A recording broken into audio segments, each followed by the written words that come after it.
All right. Hi, everyone, and welcome to today's webinar on OSCQR and RSI, Regular and Substantive Interaction. My name is Aline Slating, Senior Instructional Designer with SUNY Online, and leading us today is Dr. Alejandra Pickett, Director of SUNY Online Teaching. This webinar is being recorded, and it will be shared to our YouTube channel later, and I will also be adding links in the chat as they are shared. Feel free to introduce yourselves in the chat as well, too. And with that, I will turn it over to Alex. Hi, everyone. Thank you, Aline. So thrilled to have Aline here with me as my co-pilot today. We're going to take a fast and furious ride through the wonderful world of RSI. So if you're interested in RSI, you're definitely in the right place. And I see a bunch of familiar faces and some not so familiar. So Enoch, I see you there. Please introduce yourselves in the chat and let us know who you are and where you're from and anything you would like us to know about you. As Lean said, I'm Alejandra Pickett, and I'm the Director of Online Teaching here at SUNY Online. You may know me as Alex, and so I'm really excited to have this opportunity to talk to you all about OSCQR and to begin or to open a conversation about regular and substantive interaction and how OSCQR might be able to help you understand and meet this regulation. I'm going to share my screen now that we're here. How's that, Aline? Can you see that? Pretty good. Looks good. Okay. All right, so let's see. Just making sure, and let me minimize this.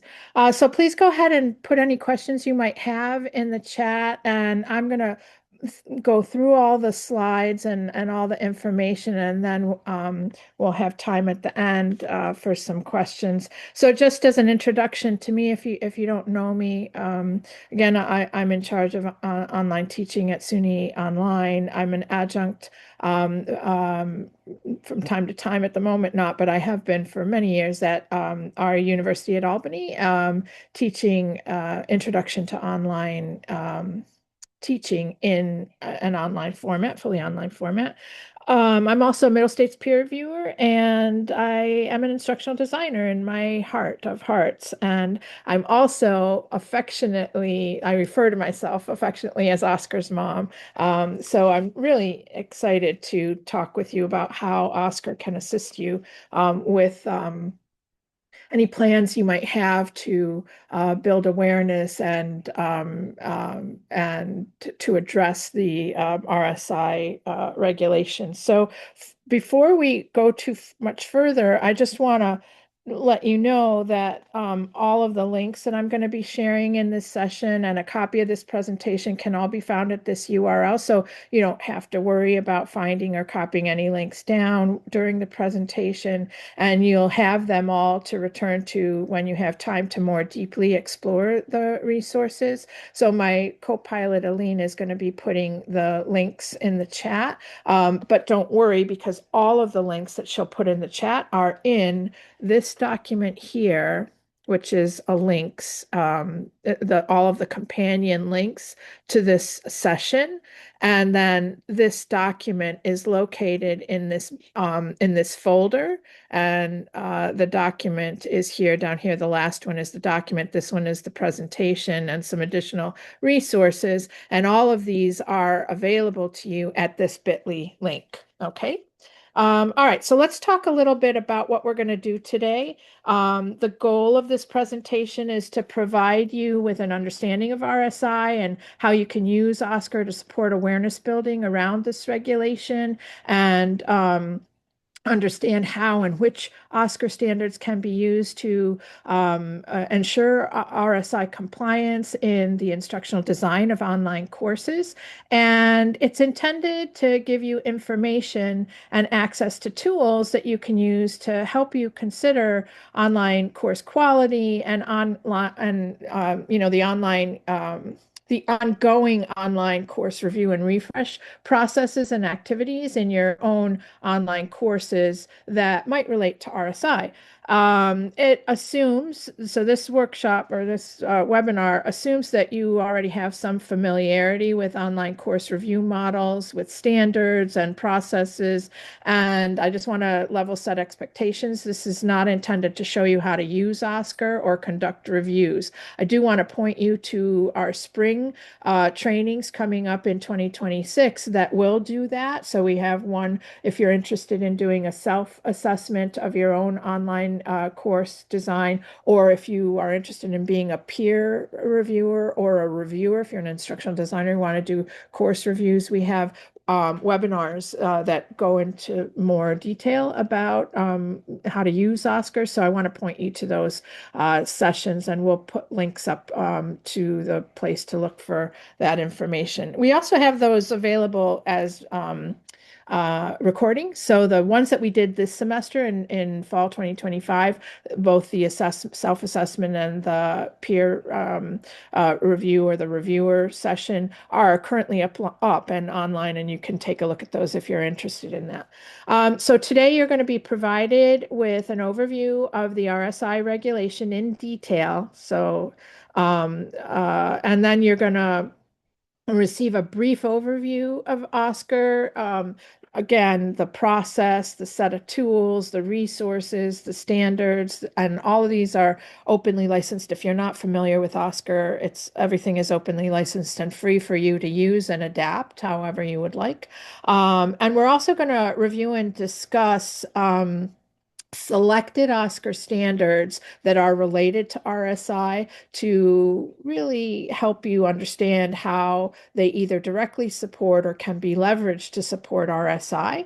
And then you'll also have the opportunity to consider how your campus, your instructional designers or faculty level plans that you might be thinking about as a result of all this to ensure compliance with this regulation, and you'll receive tools and resources to assist you to do that, to do this with this session.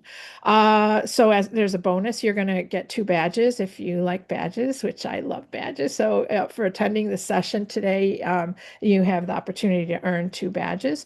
And you'll also be invited to join our community as an online teaching fellow or a friend of SUNY. If you're not from SUNY, you'll opt for the friend of SUNY role. And we also have a networking site so we can continue conversations around OSCQR or in general around online education. We have an OSCQR user group and an online networking site that we'll invite you to. And then I have a couple of additional resources that I just think you'll find interesting and helpful that I will share with you. And then, of course, at the end, like I said, we'll have some time for open discussion and question and answer. So how does that sound? I hope it sounds good because we're ready to go. So for this, in this first section of the talk, we're going to talk about the scope and purpose of RSI in detail, the actual regulation. And so I have here highlighted bits and pieces of the regulation to address sort of, piece by piece. So RSI is a U.S. Department of Education. So this is a federal U.S. Department of Education regulation. And the definition for distance education is that it requires that institutions ensure regular and substantive interaction, or RSI, between students and instructors. The regulation has implications at the institutional level, at the faculty and the ID and the course design levels. And so this webinar is intended to build awareness around what that means and to help you think about how you're going to address this. So the determination of what counts as distance education, blended, hybrid, HyFlex, or other variations is left to the accreditor's discretion. So whoever your accreditors are, that definition in this in the beginning of this regulation, that a distance education course is one in which, so that definition is left up to your accreditor's discretion.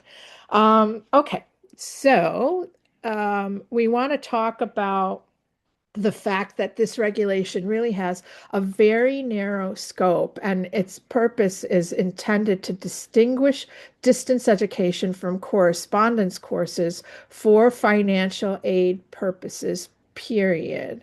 So that means RSI has absolutely nothing to do with quality in online education. It is not about ensuring quality from the DOE's perspective. It is it's not about ensuring quality of interaction or quality of the online course design. What I want you to come away with, in addition to that little very important piece of information, is that what you're currently doing, if you're here, it means that you are interested and diligent about thinking about your online courses and your review and refresh processes and quality in general, faculty development, all of that, instructional design. So what I also want you to know and think about is that current online course design and teaching best practices already support compliance in this regulation. So more than likely, what you are currently doing is already supportive of it. So what I want you to, so I don't, I, you know, it's, I'm trying to build awareness. I want you to have awareness of what this regulation is and how you are already probably complying with aspects of it. And with that awareness, you can shore that up to make sure, and also document maybe, and also be aware of at those different levels, institutional, course design, and faculty levels, ensure that you have things in place that you can point to and that you can document if that's what you want to do, so that if you're ever asked to demonstrate compliance, you'll be able to do that. But more than likely, you're already doing many things that support compliance. So again, building awareness and understanding the regulation and how to ensure compliance is super important, and developing a plan or thinking about how you might demonstrate how you comply is also super important. So again, RSI compliance is the legal federal requirement that distinguishes the status of courses between distance education and correspondence courses. And the reason for that is, from the DOE's perspective, is that correspondence courses are not eligible for financial aid. So institutions would risk losing access to student financial aid if the institution is audited by the DOE, and that's the Office of Inspector General, or as a part of a periodic departmental financial aid program review and found to be out of compliance. So what that means is that institutions might be required to repay financial aid associated with correspondence courses, if that's what they are, and students. So um, thinking back historically, just so that you know, as part of this, the regulations related to RSI were not waived during the COVID-19 pandemic. So this has been in place and was in place, and COVID didn't do anything to alter that or mitigate that at all. So just FYI. Okay, let's go on to the institutional compliance. So institutional responsibilities to support compliance include that instruction be delivered by appropriate forms of media, which means the LMS or LMS plus Zoom or Teams, and other forms might be allowed. Initially, it was the credentialed instructor of record and not any TA or GA or other assistant that counted in institutional compliance, meaning that the assistant could participate in the course, but it didn't count as RSI, that was initially. But when they first put out this regulation, there was a lot of question and confusion. You may recall this was 2021. And so since then, a number of organizations like WCET and EDUCAUSE and others have, along with a lot of us, have asked questions of the DOE to clarify things. And so the Department of Education has, since that initial, you know, um, um, offering, or when they put that regulation out, has since then updated and clarified that it defers to accreditors for decisions regarding qualifications of instructors and approval of other instructional activities that could be considered substantive interaction. So it's saying, because there was a lot of confusion, they're deferring to your accreditors. So the net result of that is, if you have any questions related to whether team instructors or teaching assistants or GAs would meet your accreditor qualifications, it would be wise. It's recommended to run any questions or concerns by your accreditors and document any responses that you get, like keep those. The department confirmed information in the preamble to the final regulation that it expects an institution to maintain policies or procedures that create expectations for faculty to substantively interact with their students, but has declined to provide further information. So institutions have some discretion on the specific methods to use to implement and enforce policies related to RSI. This is a little, means that some things are a little nebulous, but it's clearer today than it was when they first came out with the regulation. So in addition, the DOE would evaluate whether an institution has created expectations for instructors to monitor each student's engagement and substantively engage with students on the basis of that monitoring to determine an institution's compliance with these requirements. So the department noted that this could be done through a combination of the establishment of policies and procedures and regular evaluation to ensure that instructors are complying with whatever it is that the institution has set up as requirements for monitoring and outreach. Okay, so kind of clear as mud a little bit, right? But they have clarified, and it does make it a little easier to understand where some of the lines are. So let's talk about the definition of regular in the regulation.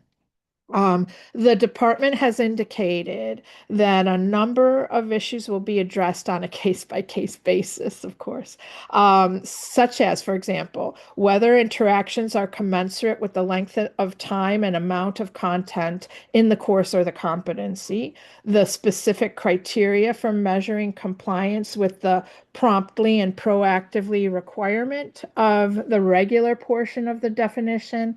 And the department noted that institutions must ensure that they can document the length of a course in weeks of instruction and the number of credit hours, or the equivalent associated with the course or competency, and then said that all other determinations related to this requirement would be determined on a case-by-case basis. So, for example, scheduled office hours can fulfill part of the requirement for regular interaction between instructors and students. Previously, before they made these clarifications, some folks in the community, financial aid officers or other campus leaders, were really reluctant to count office hours because they didn't seem to be part of the regular determination in the previous definition, or the way that they were interpreting that. But the DOE has now confirmed that office hours could fulfill part of the RSI requirements as long as instructors make themselves regularly available at scheduled times. And this is and this is communicated out, and like that's the predictable part. It's scheduled and predictable. But the last part of it is whether or not students choose to make use of that opportunity or interact with the instructor at those scheduled times. So it has to be there. Like office hours can count, and if it's regular and scheduled and promoted. And initiated by the instructor, in other words, and at predictable and scheduled times, whether or not the student comes to the office hours. So it'll count whether or not students participate in it. So institutional strategies to address RSI could be to adopt, so these are examples, to adopt institution-wide policies, approaches, procedures, recommendations, and best practices around RSI, regular and substantive interaction. And one example of that could be, for example, having an RSI statement in your syllabus, in all of your syllabi across the institution, for your online courses. So that's one example. It's not the only way to do it, but that's one example of something that an institution could do institution-wide. Another thing you could do is to assist faculty to see how the current things that they are doing in their online course designs and facilitation of their courses already are those how those practices are already supporting compliance. So office hours, for example, is already supporting compliance. Another thing the institution can do is to provide faculty and IDs support and professional development to build awareness and understanding of the regulation and the institutional approaches that have been developed to support compliance. And then the institution can also provide some standardized and recommended options to ensure systematic consistency. So, for example, later in this webinar, I'm going to share with you a little form that is a template that you can use and adapt to help you and your faculty and or if you are faculty or if you are instructional designers to document the measures that are in place that support RSI, those RSI measures in the design of the course. Okay, so that's regular. Now let's talk about substantive. And so I'm going to read this one because substantive interaction is engaging students in teaching, learning, and assessment consistent with the content under discussion and also includes at least two of the following, and there's five of them: providing direct instruction, assessing or providing feedback on a student's coursework, providing information or responding to questions about the content of a course or the competency, facilitating group discussion regarding the content of a course or competency, and other instructional activities approved by the institution or the program's accrediting agency. So direct instruction is the one that when this first came out gave everyone a little bit of confusion, a lot of confusion, because if you're familiar with the community of inquiry framework, direct instruction means something completely different to what the Department of Education is referring to. So for the purposes of RSI and this definition of what substantive constitutes, which is at least two of the following in that list of five, direct instruction means live synchronous instruction where both the instructor and students are online and in communication at the same time. That's what that direct instruction means. So if you hold synchronous office hours in your online course as an option for students, or if you're in a blended course or a high, whatever kind of modality, and you have a Zoom opportunity to meet with individuals or with small groups or with the whole group, that is direct, that counts according to the DOE as direct instruction. Now, again, it has to be predictable and scheduled and initiated by the instructor also. But the substantive piece of that is that direct instruction is a synchronous online activity. So they also said that determinations about the degree of activity in facilitating group discussions would be addressed on a case-by-case basis if there was a question, and they would not give any set guidelines on how much activity satisfied this requirement of the substantive portion of the definition. So again, you know, it's a specific aspect of the regulation, but they're leaving it up to us to kind of interpret and decide, I guess, how much of this substantive interaction is going to satisfy the requirement. What they are looking for, though, is that there's at least two of the list of five there, and that it is that the interaction is around teaching, learning, and assessment, and then with at least two of the following. So we have some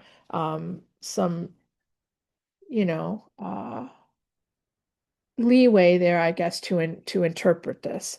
So let's look now at scheduled and predictable.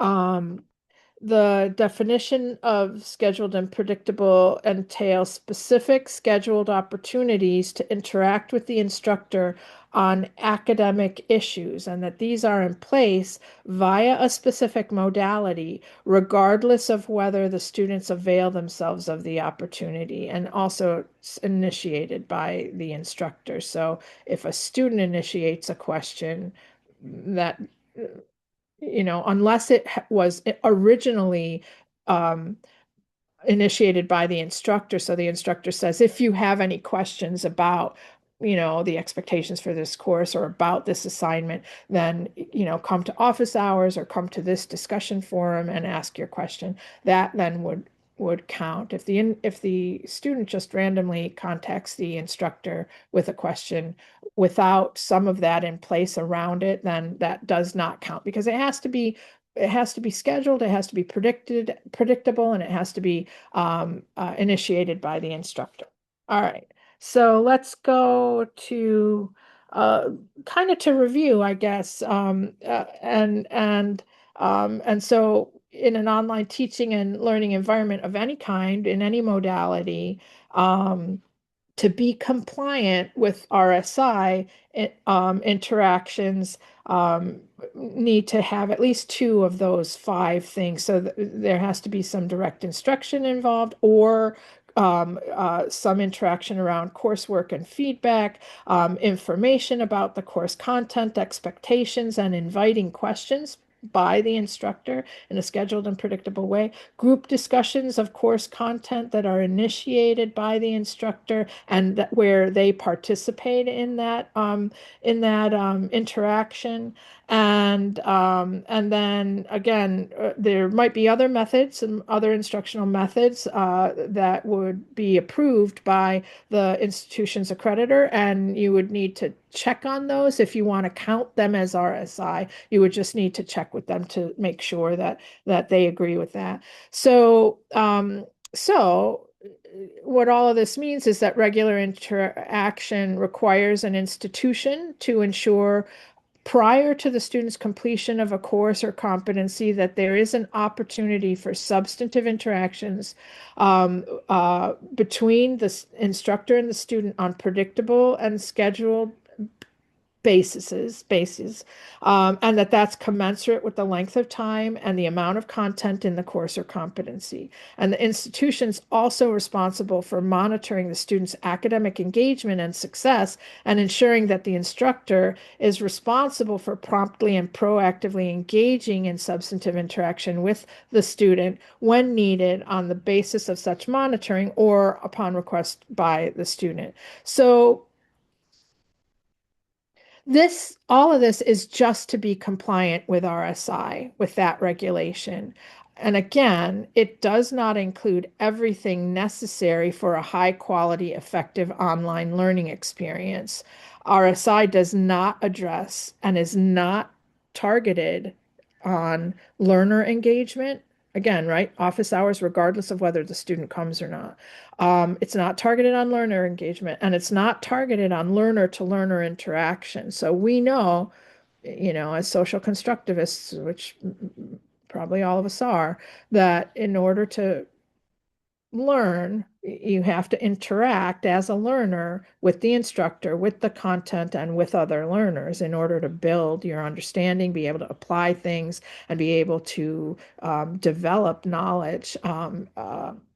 And that requires not just the instructor talking to you, but it also includes you talking to the instructor, you dealing with the content individually and independently, and you also interacting with others around that. So again, very narrow scope and purpose for this regulation.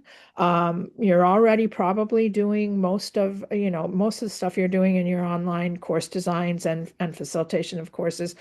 You could take a look at and determine that it is already assisting you to comply with this regulation. So most of this is about building awareness at those different levels, institutional, course design, and faculty levels, and to have a plan so that if you are asked to demonstrate how you comply, that you have thought about it and have a plan for that. All right. So let's go on to talk a little bit about how Oscar can help you. And so for those of you who are not familiar with Oscar, I just want to say a couple of things about that. Here's a rough timeline of events around events and activities around Oscar, the evolution of it. We started way back in 2013 and have continued to develop it. We're now in version 4.0 of the Oscar rubric, having started at 1.0. And so we've been systematically and consistently reviewing and improving the rubric and the processes around it. I want to let you know that we continue to work. Right now, we're working with a national group of over 60 institutions and over 90 collaborators from across the country to annotate a set of inclusive online teaching practices that will be incorporated into Oscar in the near next future. And then we're also and we have future plans for this coming year to include and do a review of Oscar, a refresh of Oscar, a new version of Oscar that will refresh Oscar accessibility standards and take a look at the current standards and refresh those if needed, and potentially include some mobile learning standards as well as those inclusive online teaching practices. So we continue to develop and improve Oscar and all of the materials and resources around it. I'm gonna just let you know about this video in case you're new to Oscar. We have a really nice video that explains in 5 minutes what Oscar is and what it does and what it can help you with in a nice, succinct kind of way. So if you're talking to faculty or if you're talking to the director of online education or whatever, and you're considering using Oscar for any of these purposes or for an RSI initiative, this kind of in a nutshell will explain what Oscar is and what it does. So let me just run through. This is the Oscar website. And under the About page, we have information, including that video, and information about Oscar, the Oscar process, which is more than the rubric. The Oscar process it includes the review and the refresh, and it's an iterative, continuous improvement process. So Oscar is bigger than just the rubric or more than just the rubric. And again, it also includes, has been RSI has been infused into the standards, so some of the standards in certain ways, and so those ways are. And the way that we did this was a group of people from across SUNY came together, and they were um, faculty, instructional designers, directors of online, and other administrator, DL administrator types. And we just went through all of the standards and went through the regulation and determined that some of the standards uh, could could directly support RSI, and some of them could be leveraged. And if you did certain things in a certain way, they could be leveraged to support RSI. So all this documentation related to RSI is under this drop-down menu that is right in the breadcrumbs at the top. So the list of the standards, how it supports some of the new stuff, and then also a bunch of citations and references and resources in case you're interested in reading more about RSI. And the regulation is, as a lot of stuff from the DOE is dense. But if you're interested in looking directly at it, that information is right there. And then just wanted to share with you that we keep track of the changes that we make to OSCQR and the web materials and so forth, and so we keep track of that. Here's that video that I mentioned. Oh, and this is a list of all of the people over the years who have contributed to the design and improvements of the OSCQR rubric, going all the way down to the first group, which was back in 2014, I guess, 2013, 2014, when we first started developing it. So I just wanted you to see some of those acknowledgments. All right, let's go on to look specifically at the RSI standards, and I'm going to select a few of them to go into a little bit more detail. Sorry, a little bit more detail with you on, just so that you can see how they either directly support or can be leveraged to support RSI. So for standard 2, for example, the online course and the module overviews within an online course support RSI by including specific explanations and instructions and details on how, when, and where, and by whom, by whom an online course, involved in communications and interactions and discussions and asking for help and getting questions answered and providing feedback, how all of that will take place, and directing learners to ask questions and interact with the instructor about those topics. So, for example, in an online discussion forum, it would be a good practice, a good general practice, to schedule a specific instructor facilitated discussion on these topics that would demonstrate RSI. So on all the expectations related to the course, the instructor could put an announcement. It could be in the syllabus that they could put an announcement in that says, if you have any questions about any of these sort of opening course areas, questions about the syllabus, questions about how the course is going to be run, questions about due dates or assignments, come to my office hour and here's how you do it. Or ask a question in a discussion forum set up specifically for asking questions, or whatever other mechanism the instructor wants to design in the course. In the course, in order to invite questions from the students about the overall course. So that's one way how this particular standard directly leverages RSI. And you'll see on this standard, there's this little graphic, which is the RSI graphic.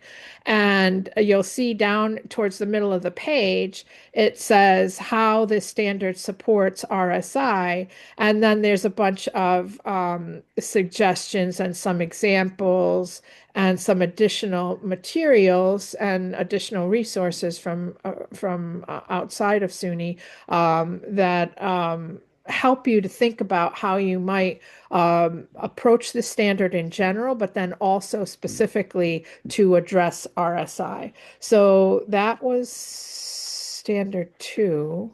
Standard 3 talks about including a course information area and a syllabus that make expectations super clear and findable. So um, now these probably even with the first one, these are practices that you can see uh, in most well-designed online courses. So this is evidence or examples of how likely you are already complying with the regulation. You just need to think it through and make sure that, there are some elements that you could then document or point to that are helping you to explain how that particular practice is addressing RSI in the course. So let's look at number 3. Um, uh, for this one, um, this one is about clear and findable expectations. So again, in order for this to serve as something that you could, point to as complying, again, I mentioned earlier to have something in your syllabus as at the institutional level or at the departmental level or at the program level. And you'll see here in this, this is a template of a syllabus that you can use either to look at your own syllabi and see how it compares, and then potentially improve your syllabus with some of the stuff that's in here, or you can actually make a copy of this template, and then it's yours. If you make a copy of it by doing file, where does it make copy? And then it's yours in your Google Drive. And so here I have a section that says, that starts out, it's kind of, this is a template. So this is kind of pointing to you where in the syllabus you could articulate how the instructor and the course is addressing regular and substantive interaction. And you actually have those words in there. You're using the language of RSI in order to use the syllabus as one mechanism to demonstrate compliance. So when you're asked, if you're ever asked, and you do this for all of your online courses, all of your syllabi will have an RSI statement in it documenting how the instructor and the course design address RSI. So that's one example of how you might address one of the elements that could count towards RSI. All right, let's look at standard 29. And 29 is about offering a variety of engaging activities and resources to facilitate regular and substantive interaction with the instructor. So this standard, the way that the standard would work as if you wanted to document it for RSI, is that you would direct learners to ask questions and interact with the instructor about course activities, such as in an online discussion forum. And again, this is just plain good practice. If your instructions for your online discussions don't do that, they probably should. And if you do, then you could count them as one of your RSI elements. This is just plain good general online best practice. And so then in addition, scheduling a specific instructor facilitated discussion on these topics would demonstrate RSI. So let's see here. So this standard, I mentioned it before, but this standard really closely aligns with the community of inquiry framework definition of teaching presence, which is defined as the design and facilitation and direction of cognitive and social presences for the purpose of realizing personally meaningful and educationally worthwhile learning outcomes. So again, teaching presence within a course from the COI perspective, it can be leveraged, is helping to demonstrate RSI. And so you just need to look at what it is that's going on in the discussions, if that's how you want to document your RSI, or you want to use that, either your discussions or any kind of collaborative activity or other type of activity that is designed into the course, and then just see, how you might frame it to make sure that it is counting toward with the, scheduled, predictable, initiated by the instructor about course content. So for example, an ice-breaking activity that is just about introducing yourself doesn't count as RSI, even if it's initiated by the instructor and even if it's scheduled and predictable, because it's not about course content. The very easy way to fix that is to just add an element to the icebreaker that talks about course content. What's prior knowledge about the course? What are your experiences, in whatever the course is about, and add that as an element to the discussion, and then boom, it align, it can be counted as aligning with RSI or complying. All right, so let's go to, and again, you can see the little icon is up at the top there on 29, and then you look down here and there's a section that is related to RSI, and all kinds of resources and information in addition to that. But the Q is the little icon that lets you know that it relates to RSI. So let's look at 38. And 38, that standard in OSCQR is the letter of RSI. Of all of the standards, this one really is the letter of RSI, and what it implies or says is that in a well-designed course, expectations and strategies for RSI instructor-student interactions are described in the syllabus, present in the course design, appropriate for the course length and structure, and are easy to find. So, for example, the course could provide information on expectations for timely and individualized feedback of learner work, instructor-facilitated discussions or synchronous chats, regularly scheduled review or help sessions or tutorials or office hours or mid-course or end-of-course feedback surveys or polls, individualized emails or other instructor-initiated individual or group communications, weekly announcements, impromptu or scheduled or automated, those can be automated, covering aspects of the course or providing guidance, encouragement, and feedback, and mechanisms of how to get assistance if need be. So if you direct the learners to ask questions and interact with the instructor about course content, expectations, help seeking, feedback,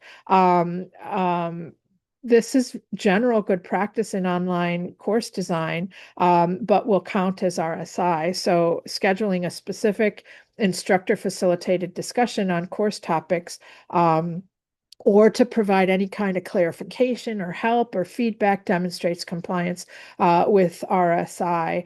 And this website and these web pages, especially in standard 38 and 39, give some specific examples of how to refresh your course for that. All right, let's look at, actually the next one is 39, I think. And that one, if that one was the spirit of RSI, 39, so no, that one was the letter of RSI, the 38 was the letter of it. This one, 39, is the spirit of RSI. So in this one,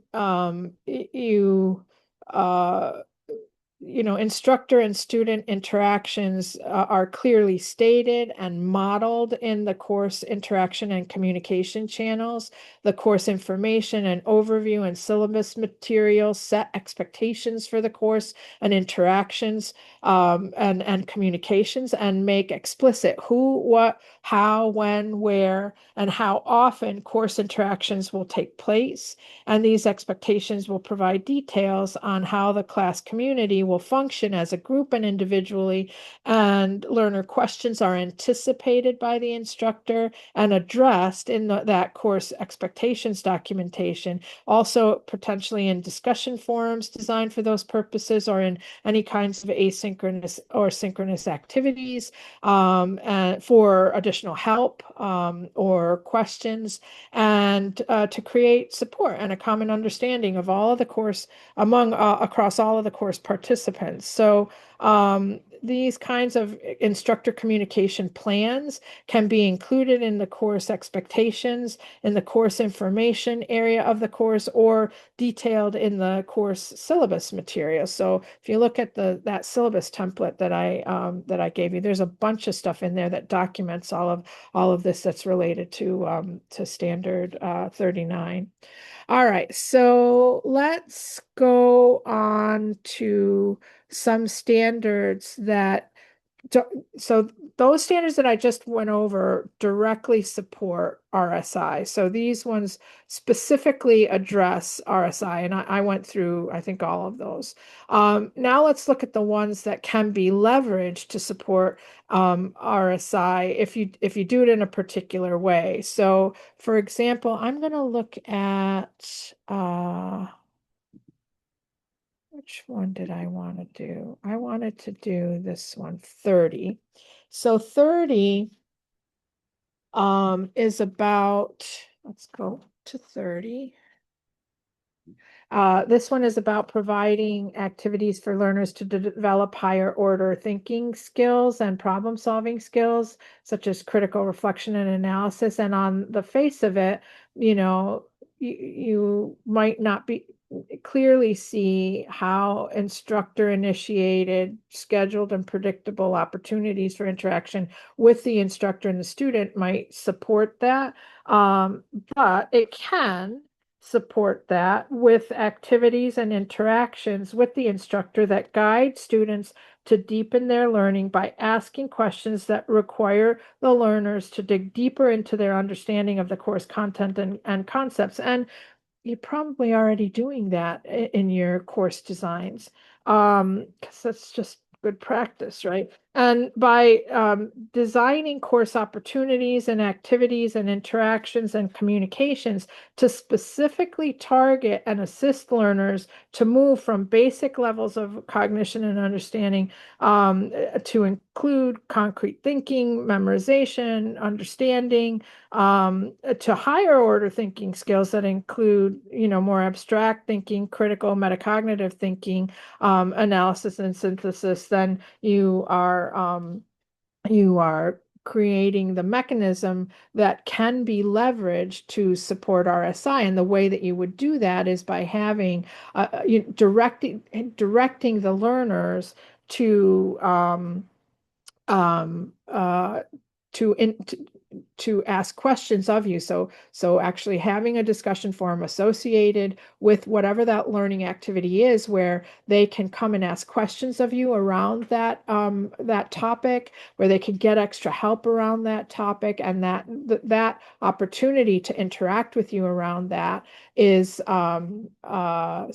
scheduled and predictable. And again, if the instructor initiates it, then that's the whole package, right, of RSI. So the other one that I wanted to talk with you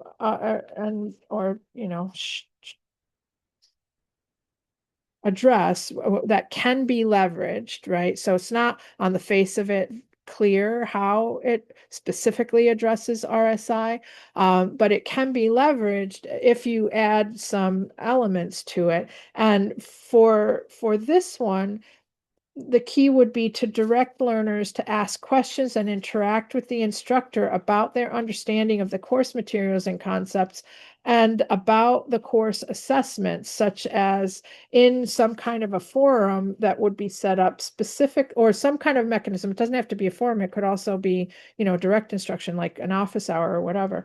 And again, generally, this is really good practice that, if you give some sort of an assessment, that the student has the ability not only to prepare for it, and get extra help preparing for it. But then once they get their assessment and see the feedback that you've created for them, that they can come to you and ask questions about that and get additional help if they didn't understand stuff. So just by itself, without that mechanism to come to you, it's not gonna comply with RSI. You have to have the mechanism in there where in the instructions of the assessment or in where you give the feedback, you say, if you have any questions about this assessment or how you did on it or need extra help, do this, come to my office hour or come to this discussion forum or whatever other mechanism there might be to initiate that interaction between the instructor and the learner.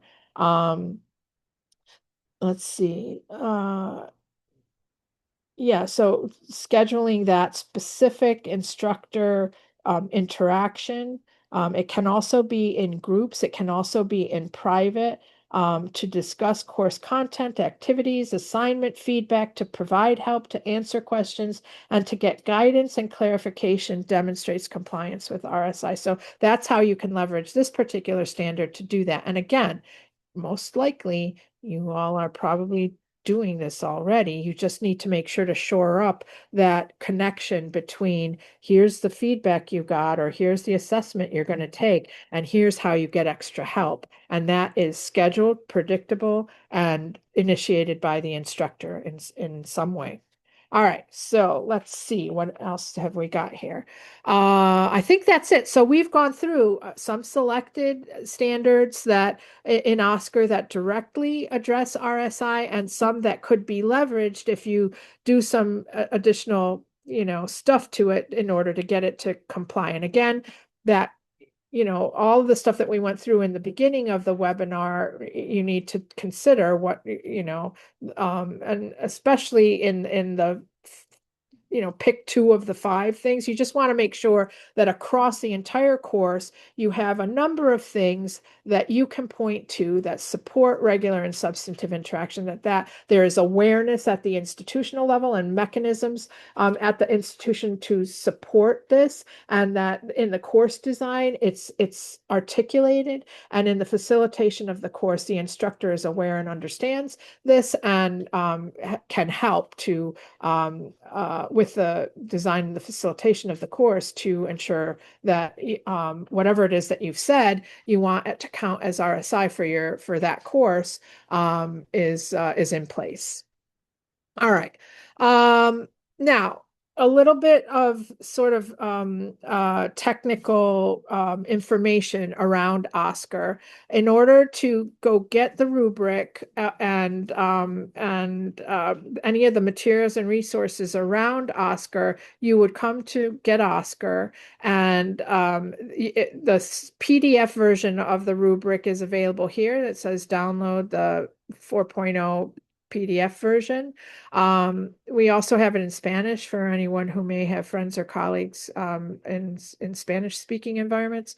And then we do have a new version that is specifically incorporating 4 standards related to COIL, which is the Center for Online International Learning. If you're familiar with that, there's some COIL specific standards in 4.1. But if it's not a COIL course, if it doesn't have that component to it, the version to get is the OSCQR self-assessment PDF or the online interactive rubric. And the PDF looks like this if you have never seen it. All of the little standards that are associated with RSI have the little icon gauge next to it. So you can see where those fall and how those might be useful to you if you're creating an initiative around RSI. You might want to look at those standards in particular during a course review to see and choose and prioritize and pick how you might reinforce the course or refresh the course with elements that you could document as your evidence regarding compliance with the with the regulation. The online version of the rubric is more interactive, and you may or may not be familiar with the online version. So you would still go to that Get Oscar page, but you would download the interactive version of the rubric here. And here's the interactive version of the dashboard. And I wouldn't do the interactive version if it's just for one or two courses. I wouldn't recommend that. I would use the PDF version of it because it's just less of a um, it's just easier, I guess, and less learning curve.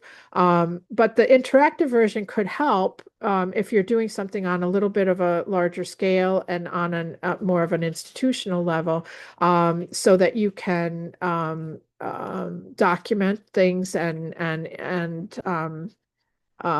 there's just a few bits of more of functionality in the interactive version. So if you're not familiar with it, down along the bottom, there's a bunch of tabs.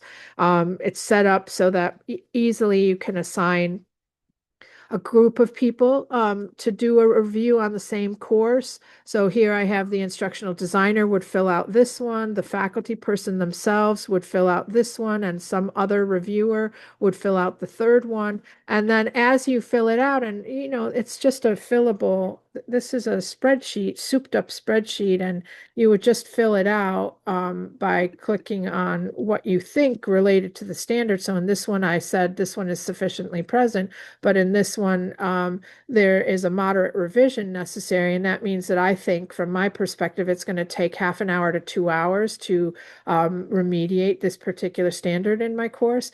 And then over here, there's some ideas I can get, which go directly to the OSCQR website for that particular standard. And then here I can fill in my notes of what I think, so I remember what I think should be improved for this particular course. And then here in the action plan, it aggregates everything across all three of those sheets, and it puts it all together in an action plan, aggregated so that you can look at it all in one, in one column here. And it'll tell you what the specific feedback was that was added to the notes area, and then also how much time was associated with that, and whether or not it's important or essential according to the SUNY Online determination of what's important or essential. If you want to, you can change that to, if this is an openly licensed tool, and you can change everything. You can change the standards, you can add standards, you can change the wording, and you can change how this categorizes things as important or essential. And then to also help in a larger scale initiative, like let's say you wanted to build an RSI in course review and refresh initiative, you might want to address all of the courses in a particular department at once, or all of the courses in a particular online program, or all of the courses across your institution, depending on, where you are and who you are. And so this dashboard allows like a manager of that process to generate rubrics and assign them to people and track how much is done. And so it's like a project management kind of a tool to assist you with a larger scale activity or initiative. And so, for example, this link here will take me to the rubric for Introduction to Watercolors. And I generated that rubric from this OSCQR dashboard here. You can see there's a bunch of stuff that is under this menu item. And so I created that rubric, and then I assigned it to Bill. And then I can tell, based on what's been completed in that rubric, that one that I assigned to Bill on Intro to Watercolors, how much of the review is completed. And so this one is totally completed. And then I can go and check. I can click here and look at it, and then I can make notes for myself and so forth. And there's lots to know about the dashboard. If anyone's interested in learning more or setting up their own dashboard, the best way to do that is to contact me for a consultation, regardless of who you are, whether you're SUNY or non-SUNY. And I will spend an hour with you to help you set up your dashboard. And so that's my recommendation. You can go ahead and do it without me, but that would be my recommendation. All right, so if you are going to do a larger scale activity, let's say around RSI have a template implementation plan that you can adapt for that purpose. And so I'm going to do a whole webinar sometime in December, I think, on using this implementation plan. And you can see it's like it's a template and it's got a lot of stuff in it. And I will go over how to use this and how to adapt it for any kind of initiative. You could use it for accessibility. You could use it for RSI. You could use it to improve engagement and interaction, from the instructors or from the student perspective. Or you could just do it as an initiative to introduce OSCQR to your institution or your department as a course review and refresh rubric. So there's a lot in here, and I invite you to come back. I think it's December to learn how to use this template. Or you could just come here and take a copy of it, file, make copy, and this is free, openly licensed tool that you can use however you would like. Also available to you is something that I designed specifically for those who would like to try and document RSI in a more consistent and systematic way. So I created this document. Also, you can file, make copy of it, and then it's yours. And you can do whatever you want with it, make it work for you and your context. But it's to quick start you into having a way to document things that are going on in your courses individually or in a department or in a school, in your institution or across your entire institution, so that you have a mechanism in place to look at what is going on in each of the courses and say, this is how we are addressing RSI. Some of the things might be global across all institutions, across all the entire institution, or it might be specific to the course. There might be some things in particular courses that the instructor and the ID are figuring out of how in that particular context to identify the things that would count as RSI. So go ahead and make a copy of this. It's yours to keep and to use and to do whatever you want with. You can modify it however you would like. I tried to put everything in it that I could think of that might be useful, and with the understanding that everyone has a different context. And so if there's stuff in there that doesn't make sense to you or that doesn't relate to your context, you can rip it out and rewrite it or put something else in there. And it's just to help quick start you into having something that you can use for that purpose of documenting. And you can use this form in conjunction with the implementation plan to set up some larger scale activity around RSI to ensure at the institutional level that you're hitting some of the things that at the institutional level you're responsible for.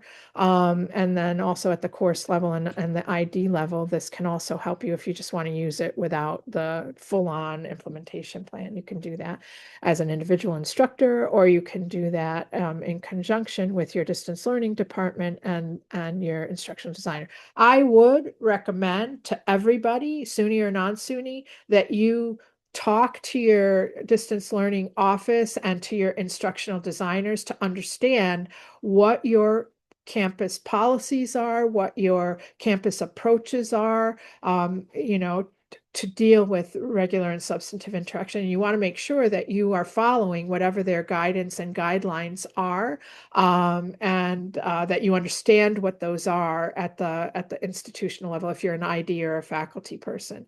All right, cool. Let's see. So we're at the questions part. So, Aline, can you help me with the questions? Yeah, there doesn't seem to be any specific questions, but does anybody like to have anything that we can help answer? You can either put it in the chat or feel free to come off mute.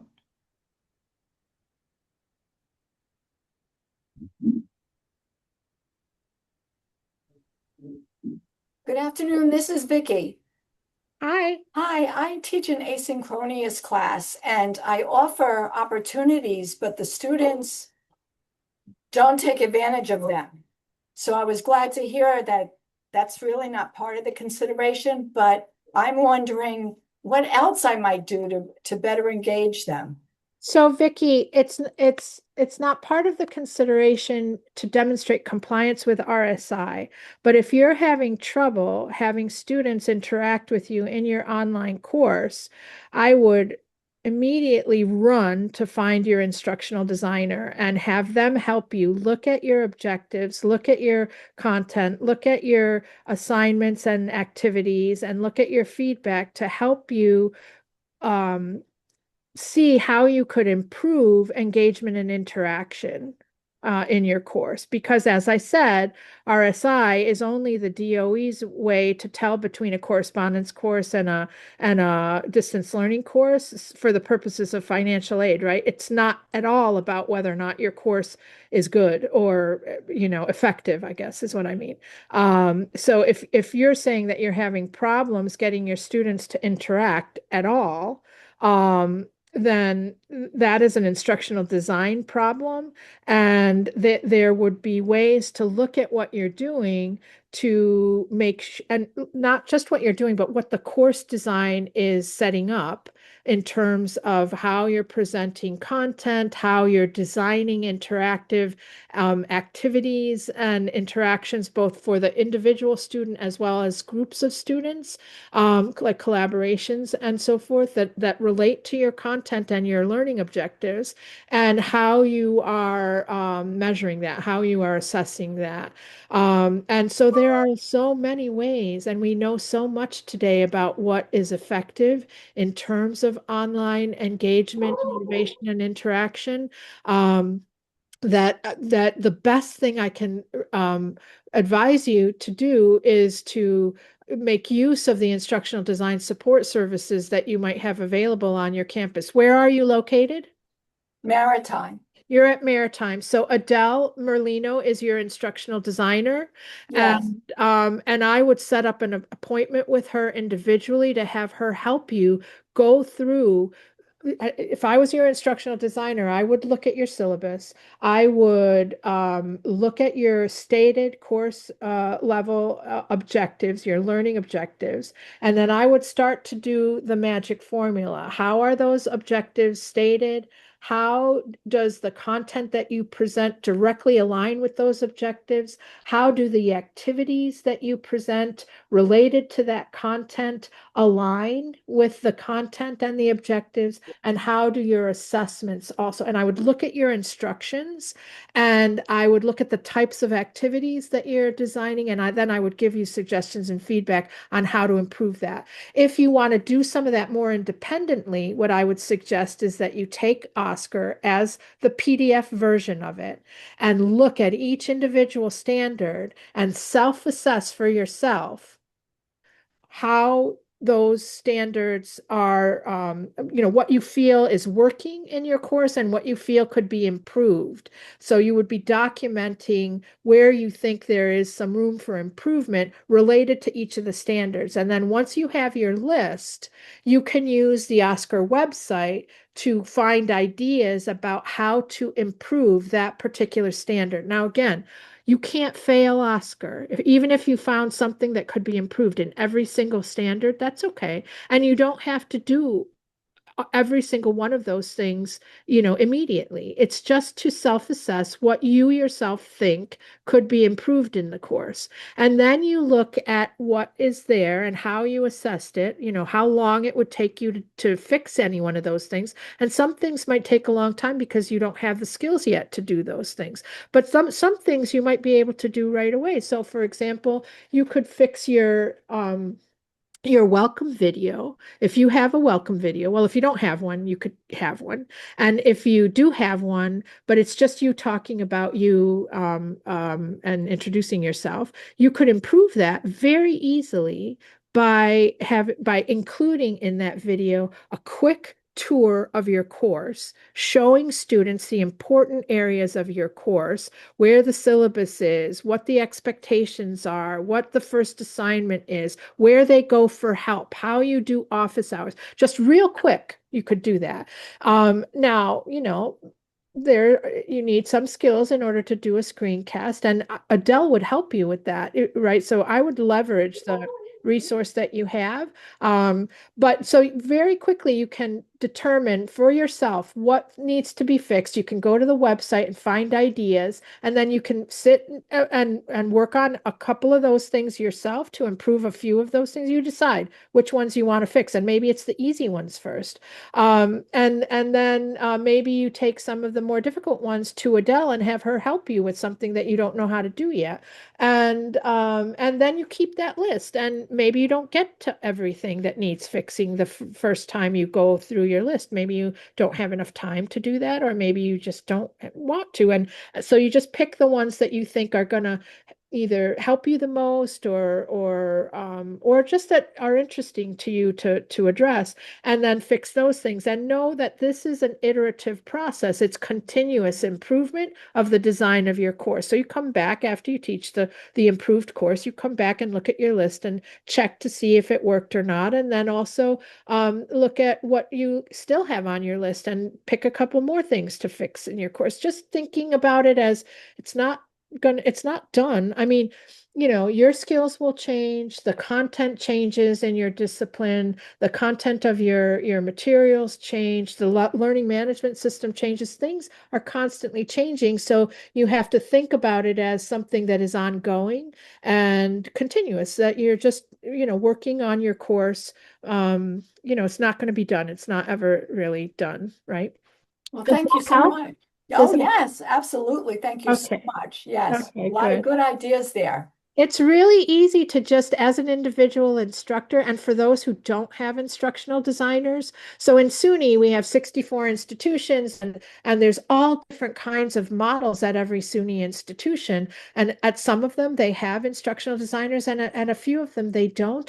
And also the skills and the attention of the ID may vary from institution to institution. So if you're feeling alone as an instructor or as an ID, actually, if you're kind of alone and wear multiple hats and just, whatever, the self-assessment of approach is really helpful, because you are with the rubric looking at your own content and your own course, and then using the website to help direct your thinking and your ideas about what could possibly be improved.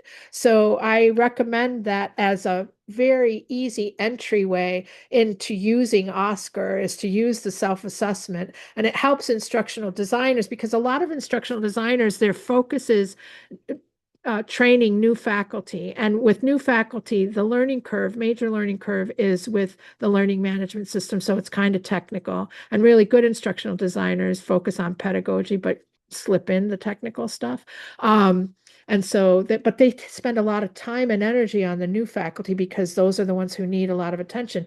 The folks who have been teaching online for a while, or who are just taught online, sometimes the ID, if there's only one, they don't have a lot of extra time to help, or to have something like as consistent and systematic as they do for the new online faculty. So as a if you're feeling a little bit alone, and also if you're feeling like it's too hard, like your course is killing you and it's too hard to teach, that is an instructional design problem. If your students aren't engaging, that's an instructional design problem that can be addressed by looking at the design of your course and tweaking things so that you are addressing what those things might be. So yeah, talk to Adele, Vicky. Who else has a question? So I think there's one comment related to RSI, and then we have another general comment about OSCQR. So jumping to RSI, Kelly says, I've seen it said that announcements do not automatically count as RSI unless they contain academic content versus just reminders about deadlines. So I always use the announcements as a component of RSI. It can't be the only thing, but if you're pointing to students that there's a quiz coming up, and that there's a way to get help in preparing for the quiz, and there's a mechanism that explains to them how to get that help within the announcement, that definitely counts. And if you after the quiz, if there's an announcement that the instructor, it can be in the instructions, like you don't have to use the announcements for this, but it does have to be academic in nature. You're correct, Kelly. So you can't say, oh, it's a full moon tonight, have fun everyone, or whatever. That doesn't count as that RSI.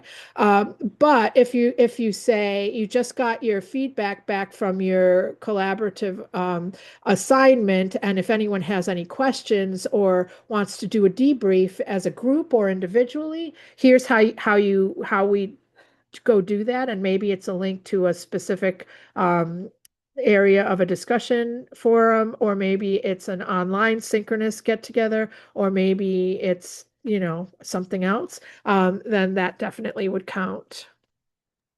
What else?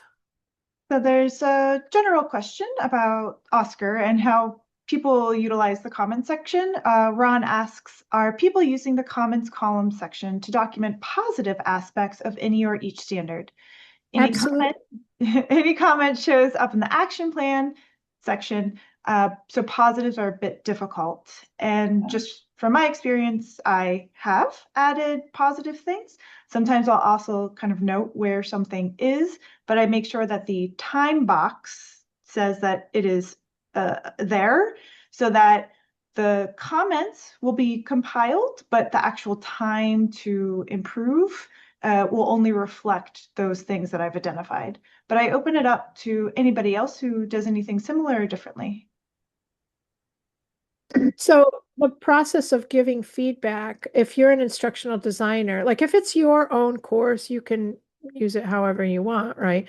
And as Aline said, by marking it sufficiently present, it's not going to have the time aspect to it. So if there's 0 in the time aspect, then you can just ignore those statements as the positive statements, and just look at the ones that have time associated with them.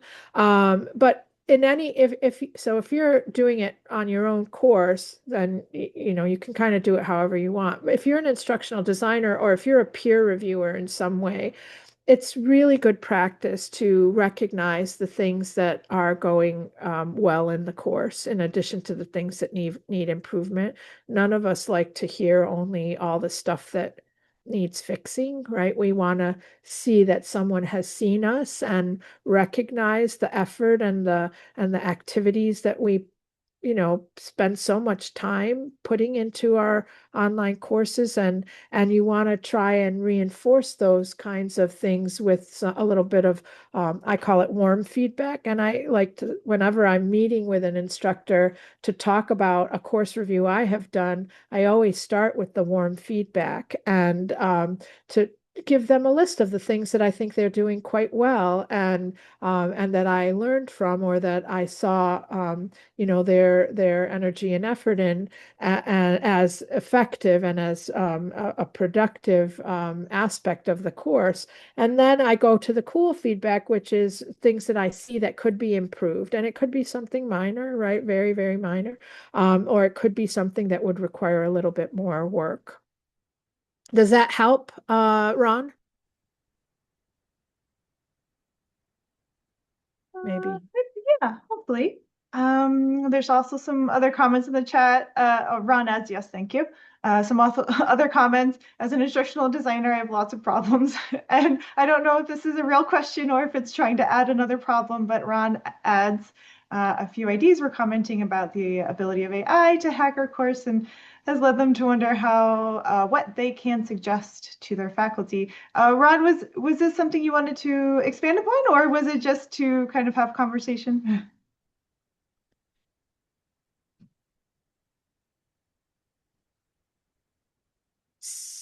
So I'll jump in, but Ron, if you want to talk, just unmute yourself.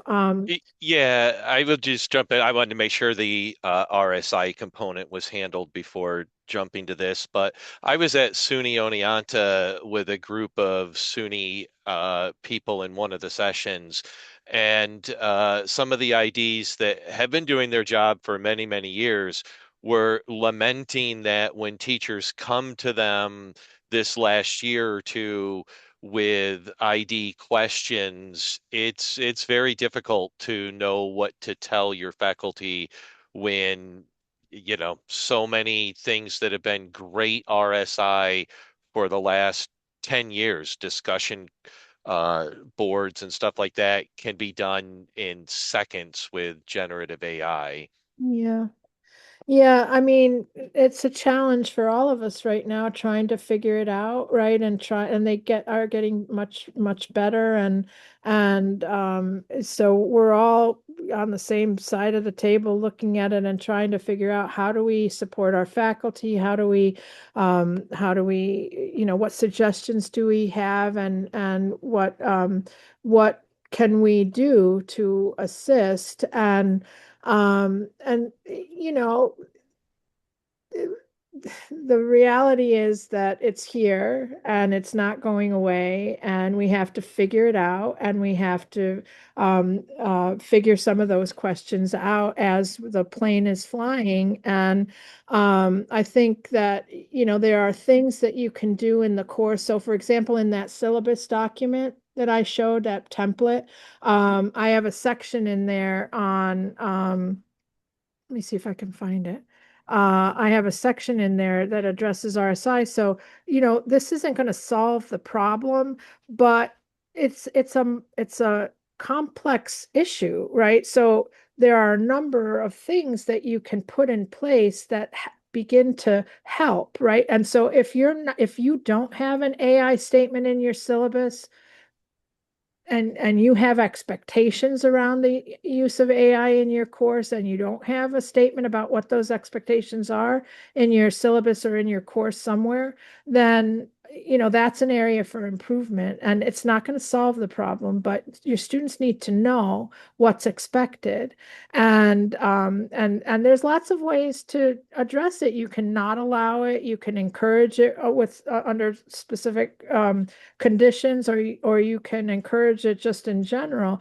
But then if you are using it, allowing it to be used, you need to instruct students on how to cite it, right? So they don't know this any more than we do, or at least any of us who have not done anything with AI before, right? So this is where we're kind of pioneers in trying to figure some of these things out as the plane is flying. We need to, I always tell my daughter, when she was little, I wouldn't just send her down any random street in New York City. I would take her hand and I would walk her, and I taught her how to do the subway and to learn how to navigate the challenges and the complexities and the danger areas, right? So for AI, it's ethical use, it's professional use, it's allowed use.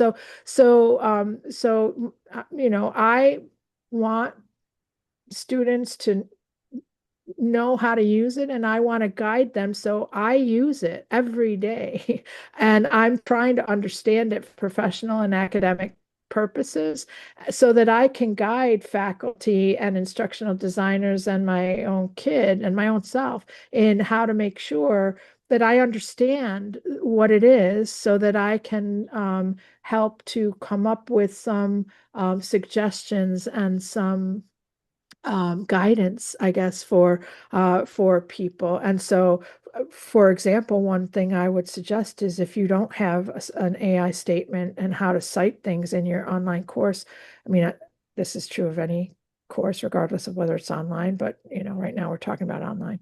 So, if you don't have that in your course, I would immediately, well, I would talk to your DL department and whoever your department head is, because some institutions won't allow you to fiddle with your syllabi, but either put it in the syllabus or put it somewhere in the course information area at the front of the class, at the top of the class, so that students are clear on what your expectation is. And so that's one thing that you can do. And then, you're right. There's so many ways that people can leverage all the different tools that are coming out a mile a minute to kind of do work for them. I saw a video the other day that was specifically about, it can actually do your work right in your LMS for you. I think you might have been talking about, maybe saw some of that, or people were referring to some of that in that meeting in Oneonta. But the way, at least at this point, there's not any way to prevent it. You can't use any kind of a checker because those things don't work, and you can't uh you can't you can't always tell, right? So you might have some assumptions and you might come to some conclusions, but you don't know for sure. So you have to design activities that are a little bit, as AI proof as possible. And so having things that are broken down into chunks that build on each other makes it more difficult. Of course, if anyone wants to cheat, no matter what the environment is, and regardless of whether it's with AI or not, they're going to figure out a way because people are super clever, all people. And so, at a certain point, you have to, do the best that you can in the moment that we're in. And if you're an instructional designer, to give good feedback on assignments that you're seeing, like if this assignment, 50% of the grade is on an essay, right? So that's, not AI proof. Totally not, right? And in fact, it was never any kind of proof because people have been paying people to write their essays or whatever. There's all kinds of ways to buy things and cheat if you want to. So, but now it is much easier, and it's very good. The AIs are very, very good. So it is getting a little bit, it's a challenge. It's a concern. But I want to assume that my students want to learn at the end of the day, and that they want to be challenged, and that they want to not cheat. I mean, obviously there's going to be a percentage of them for whom that is not true, but I choose to believe that for most of them that is true. And then I'm going to do everything that I can to create activities that force them to think, that force them to, not force, but like that engage them in a way where they want to. And you do that in lots of different ways. And a lot of these practices are not new, right? Breaking things down into chunks so that it's not just one essay that they submit and it's done. In my course, they build projects over time. Some of them are independent and some of them are collaborative. And I give them feedback, and at every time, at every moment, during that process, that iteration process of the assignment, they're getting my feedback, and they have to go back to the drawing board and redo it with my feedback. And so I'm forcing them to think more deeply, to dig more deeply into the assertions that they're making, into the assumptions that they're making, and into just the things that they're putting together, as illustrations, as demonstrations of their thinking and their learning. Because what I'm trying to do is make their thinking and learning visible to me so that I can give them feedback on how to improve their thinking. And I use others in the class to do that as well. So it's not just me giving them feedback. There's peer feedback on some of these activities as well. And by breaking down the assignments in those ways, so these assignments build and build to a larger project, it's harder for them to do something like that and to respond both to my feedback and to the students' feedback completely alone with AI, like to have actually nothing pass through their own brain, right? I mean, in order to do that with AI, to do that incremental thing with AI, they're going to have to actually think about the content. They're going to have to actually think about my feedback and how to get AI to to give them an answer for that, and that then engages them. I also ask them to apply it to their own interests and their own, to use their own context for things. So they have to infuse themselves into some of this, which also makes it a little bit harder for an AI to like know and understand, who the student is and what they think. So yeah.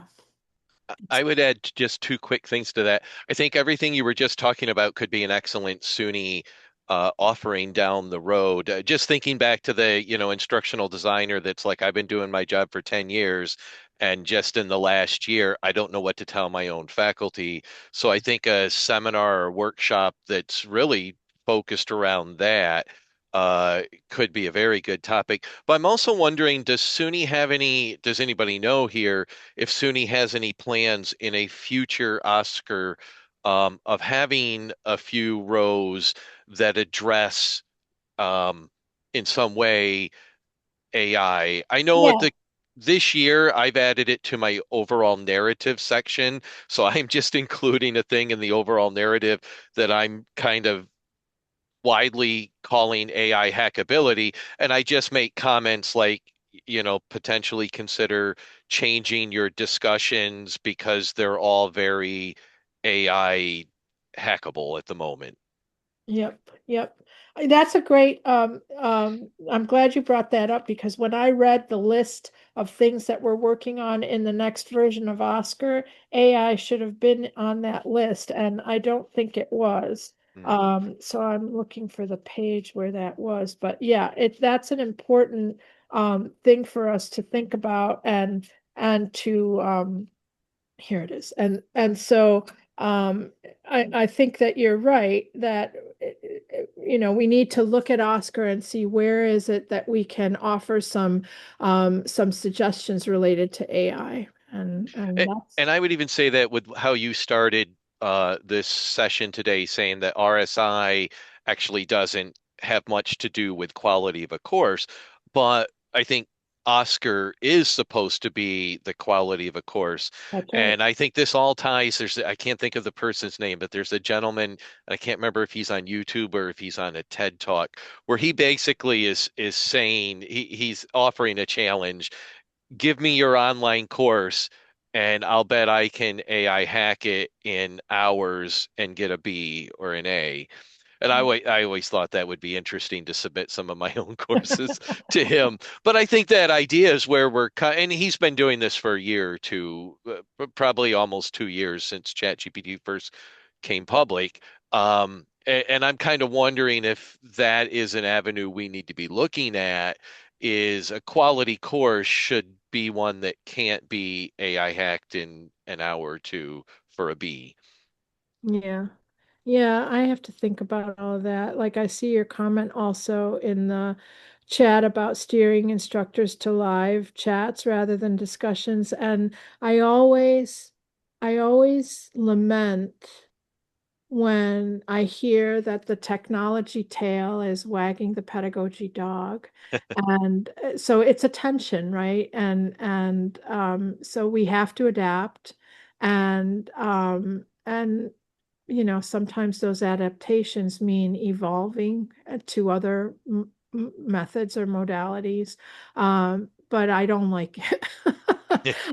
Um, not always. I mean, I actually like change and I like evolution. It's been my entire anyone who deals with the internet has been doing that from the first minute. But it's still like I hate the thought of you losing uh, the opportunities that are possible in online discussions because because of the technology, right? Because it's not effective, or it can be hackable in the way that you describe. So yeah, that makes me sad. Um, and Well, go we ahead, could, go ahead, Aline. no, just that we can, I do like the idea of, thinking about other webinars, which we could certainly talk about AI at length. But are there any other questions for RSI? So I want to, if go ahead and put it in the chat if you do. And I know we're a little bit over time, but I want to run through some of these final little bonus screens that I have for you. And so all of our webinars are on our YouTube channel.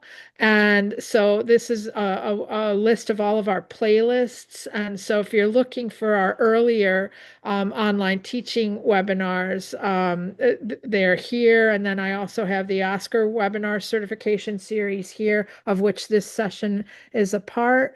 And then we also, as I mentioned, that you're going to get some badges. So you can come in here and look at the different fellow badges that we have. If you're not from SUNY, this will be you.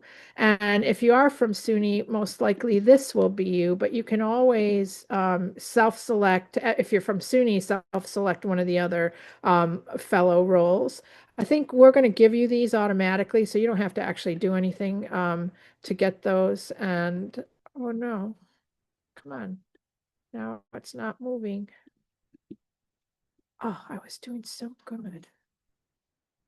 So there's a application which I don't think you have to do. So the other thing I wanted to mention was the Facebook group. If to continue the conversation in general about online education, you can come to the Facebook group. There's also an Oscar user group. Oh, there it goes. So I'm inviting you to join the teaching community group and the Oscar group. There's a bunch of stuff that the community. This is an open, open educational resource. Oscar is, and it's an open community. So people in the community develop things and share them. And so if you have anything and you want it included on this page, just send it to me. But you can browse some of the things that folks have contributed to the community. The badges, this is the badge for this session. So you've earned this badge and you'll get that automatically. In order to access it, you'll have to sign up for a Credly account, which is super easy. And then these are all the faculty fellow, not faculty, the fellow roles, SUNY Online fellow roles. And again, I said, if you're not from SUNY, you'll get this cute purple one. And if you are from SUNY, you'll probably get this Star Plus one. Oh yeah, there's the experienced online practitioner and the cute purple friend of SUNY. And again, you'll get this one automatically. So I want to refresh your memory that this page with all the links on it has all of these links, including those last things that I just showed you. All of the friend of SUNY and all that stuff is in the wrap-up area. And I had some bonus links for you. This is our online teaching website, and you'll see there's tons of information here, resources, ways to engage, things to learn, research, all kinds of stuff in this website. It's also got some posts, some blog posts. And so Aline just did an amazing blog post on accessibility here. She offers up a spreadsheet that is like a checklist for accessibility, which is really, really good. And then I will often, someone will ask me a question and I will turn it into a blog post. So that's what happened with these two. Oscar is not a scorecard. You can't fail Oscar. And then also, if your online course is killing you, you need to talk to an instructional designer in order to help you understand how to fix the instructional design of it so it doesn't kill you. There's certifications that are available, and you may be interested either in the self-assessment certification or the reviewer certification or the trainer certification, depending on your context. And I would love to help you get those certifications, whether you're SUNY or non-SUNY. And so if you're interested in any of those and want to know a little bit more, we could do a consultation, or you can look at this page and read about it. I would love to help you get certified. If that's something that would help you in your professional life or in your job, we offer these certifications, and I'd like to help anyone. And especially if you're SUNY and if you're an instructional designer in SUNY, I would really love to help you get certified, because more than likely you've been doing course reviews for years. You already have examples that you can show to me as evidence to get your certification. So either as a reviewer or as a trainer. And if you teach online also, you can have the self-assessment certification easily. And then we also have this page on the main SUNY Online website that has all of a lot of links to webinars that have been recorded. I'm showing you the online teaching ones right now, but we have ones that are general SUNY Online. We just had a whole series of Distance Learning Week, and there were some fantastic presentations during Distance Learning Week. Karen Caldwell, who was here a minute ago, she had to leave, but she did a fantastic presentation on the science of learning. It was fascinating. I learned stuff, and it was really good. Open Ed Week, I think, did that happen already, Aline? I think it did. But anyway, the links to those webinars are here. And then if you are interested in more general online instructional design, so Vicky, for you, if you are interested, this is like a manual, kind of a step-by-step process for creating a well-designed online course, and it goes step by step with all of these lots and lots of resources. There's so much in here that you could, spend, weeks in all of the resources that are here.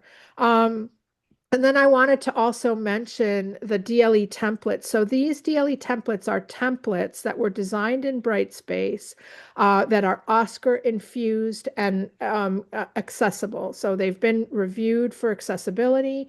They leverage the features of Brightspace, and they also are OSCQR infused. And I have posted them both as Brightspace exports, but also as common cartridge exports. So if you're in Moodle or Canvas,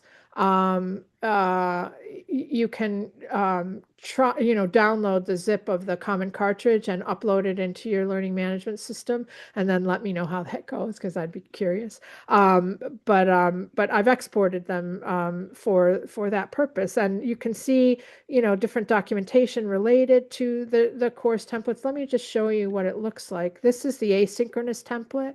So it looks like any course management system. There's an announcement area, an instructor profile. There's these slick little widgets that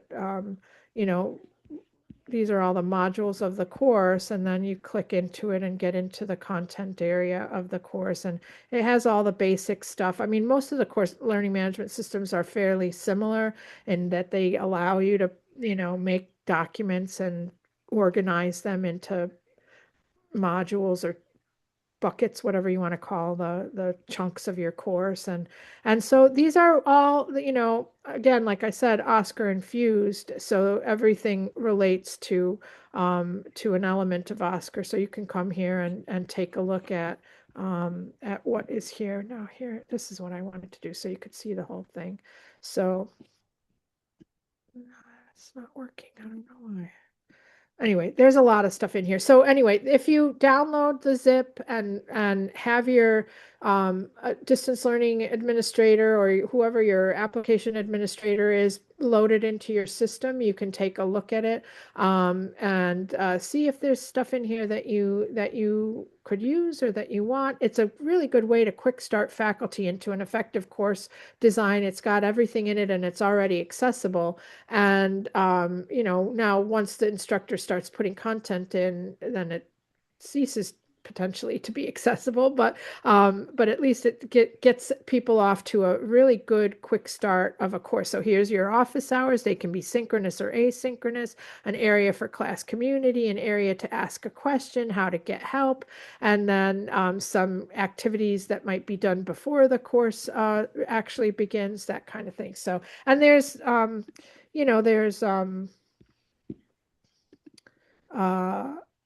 some sort of templated things that are in here. So it's saying go ahead and put a video in here, and it gives you some suggestions of things that you can absolutely modify. You know, you can change anything that's in here, and just use it as a starting point, or rip things out if it doesn't apply. And so some of the things are more filled out than others.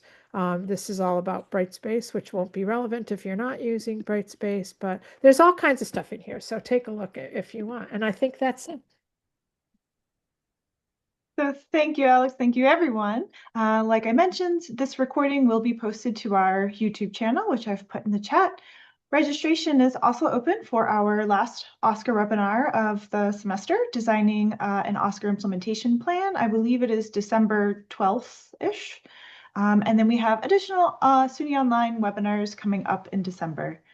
Once again, thank you so much. We will hang out if anybody would like to chat. Otherwise, thank you and take care. Eric was asking about the course design